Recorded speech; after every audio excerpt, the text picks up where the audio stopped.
Hello guys! Ngayon sa Bangkal Fish Port at magmamarites tayo dito.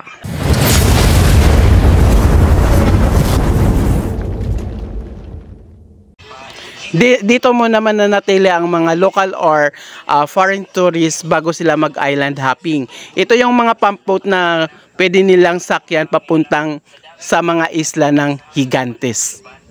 Malinis at saka organized naman ang mga facilities dito sa port. Ito ang pinakadulo ng pier. Halos abot kamay na lang yung mga isla dito, no? So tanaw na tanaw yung mga isla dito sa port ng Bangkal.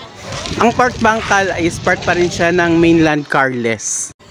Pumunta kami dito weekend kaya daming local tourists, no? So local tourists lang yung napansin namin dito nang napunta kami.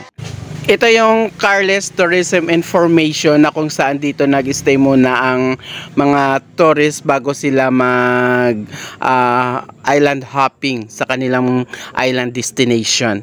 Kung napapansin nyo, ang dami ng tao, no? So punuan talaga.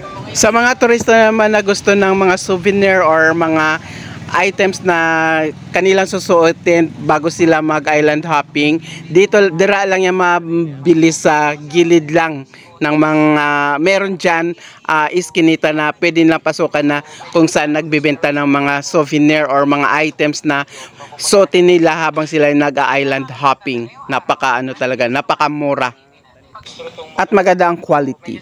Dito maraming souvenirs kang na pwedeng pagpipilian, lalo na sa mga keychain, no? So iyan ay made of shells na kung saan ang mga produkto na yan ay galing mismo sa baybayin ng Carles at yan ay makikita lang mismo yan sa dagat mismo ng Carles.